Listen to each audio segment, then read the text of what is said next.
अस्सलाम वालेकुम। मैं डॉक्टर सैयद मोहम्मद खालिद फिर आपके खिदमत में हाजिर हूँ आपके लिए नई मालूमात के लिए। जो एक आजकल कॉमन कॉम्प्लिकेशन पैदा हो रही है जिसे कहते हैं सर्वाइकल स्पॉन्डिलाइसिस। सर्वाइकल स्पॉन्डिलाइसिस जो है ये एक बहुत कॉमन मर्ज है जो हमारे देश में बहुत तेजी के साथ फैल रहा है। पहले ऐसा नहीं होता था, लेकिन अब आज की मसरूफ तरीन जिंदगी के अंदर जब हमारे मोबाइल रीडिंग हम रेगुलर करते हैं 4-4 5-5 घंटे, तो वहाँ हमारे जो वर्टिब्रास 4 5 6 होते हैं इनके बीच में गैप होते हैं। और इसके अंदर एक डिस्क लगी हुई होती है। डिस्क के साथ साथ इसके अंदर नर्व चलते हैं। नर्व यानी कि लिगामेंट पट्टे जो हमारी बॉडी को रिकवर करते हैं। ये इस तरीके से होते हैं जैसे आपका फिश के जैसे विंग विंग होते हैं, जैसे कांटा होता है मछली का, उसमें जैसे विंग्स निकल रहे होते हैं कांटे बारीक बारीक साइडों से। इसी तरीके से सेम जो है रीढ़ की हड्डी की वजह होती है जिसके अंदर से नर्व निकलते हैं, पूरी बॉडी को कंट्रोल करते हैं। कहीं भी हमारी कोई नस दब जाती है तो उसके अंदर ऑब्स्ट्रक्शन हो जाती है, यानी ब्लॉकेज हो जाती है, सप्लाई में रुकावट पैदा होती है और उससे हमारा हाथ सुन्न होने लगता है। दोनों शोल्डर्स के अंदर रिवर्कल होते हैं और जो नेक हमारी उसकी जो पोजीशन बिगड़ जाती है तो वर्टिब्रा 6 4 7 और कभी कभी 5 भी इफेक्टेड होता है, जिसकी वजह से हमारी नर्व सप्लाई डिस्टर्ब होती है। इसकी अलामतें क्या क्या हैं? इसकी अलामतें ये हैं कि चक्कर आना, उल्टी वगैरह आना, और बहुत ज़्यादा जो है गिरावट महसूस होना, बल्चिंग वगैरह होना, और बदहज़मी की शिकायत वगैरह भी हो जाती है इससे।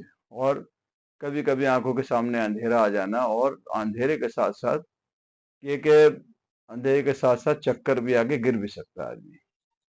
और अगर इनका रहे वक़्त हम ध्यान ना करें, हुँ, रहे वक़्त इसका हम ध्यान ना करें तो इसकी वजह से हमारे हाथों के अंदर पैरालाइज़ जैसी गंभीर समस्याएँ भी पैदा हो सकती हैं।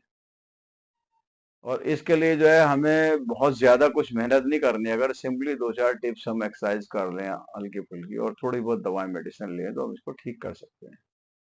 लोगों में ज़्यादातर लापरवाही की वजह से मर्ज़ बढ़ता चला जाता है। कभी एक आध गोली खा ली, वर्टिन खा ली, कभी चक्कर की खा ली, कभी गैस की खा ली, कभी दर्द की खा ली।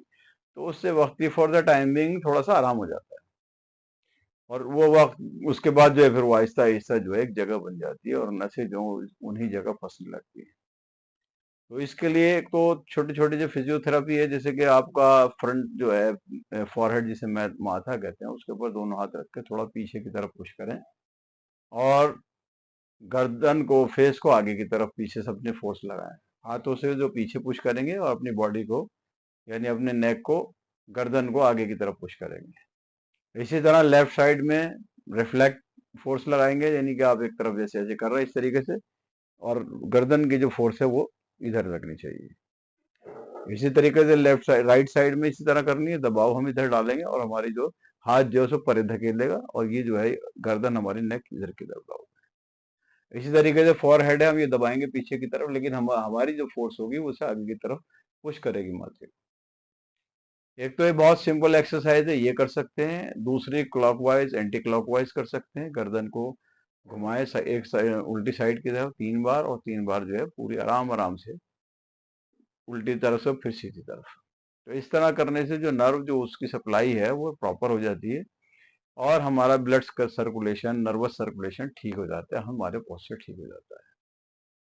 सर्वाइकल ज्यादातर मोबाइल चलाने से, या जो लोग जो किताब रीडिंग वगैरह, नावल रीडिंग वगैरह ज्यादा करते हैं, झुककर काम करते हैं, या कंप्यूटर पर वर्क करते हैं ज्यादा, उनको नेक को झुका के ऐसे काम करना पड़ता है, तो उस पोजीशन में रीढ़ की हड्डी के वर्टिब्रा ऊपर उठ जाते हैं और इनके बीच का जो गैप होता है उसमें नसें फंसने लगती है और दबने में लगती है। इसकी वजह से सर्वाइकल स्पॉन्डिलाइसिस हो जाता है।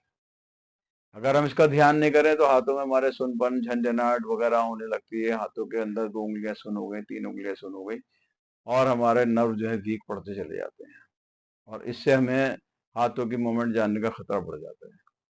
थोड़ी सी अगर एक्सरसाइज करें तो हम इस सर्वाइकल से आसानी छूट सकते हैं। इसके अंदर दर्द की, सूजन की दवाएं खा लेते हैं। कुछ टाइम हम दर्द और सूजन की दवाएं खा लें तो उससे बहुत सूजन, इन्फ्लेमेशन कम होती है नसों के ऊपर से, पट्टों के ऊपर से, तो कंफर्टेबल फील करते हैं। और अगर कोई वोमिटिंग वगैरह आ रही है, वर्टिगो वगैरह है, चक्कर है, नोजिया है, और आपका इस तरह की फीलिंग हो रही है, तो आप रेंटेक डी वगैरह, या जो है आप उसके साथ जो है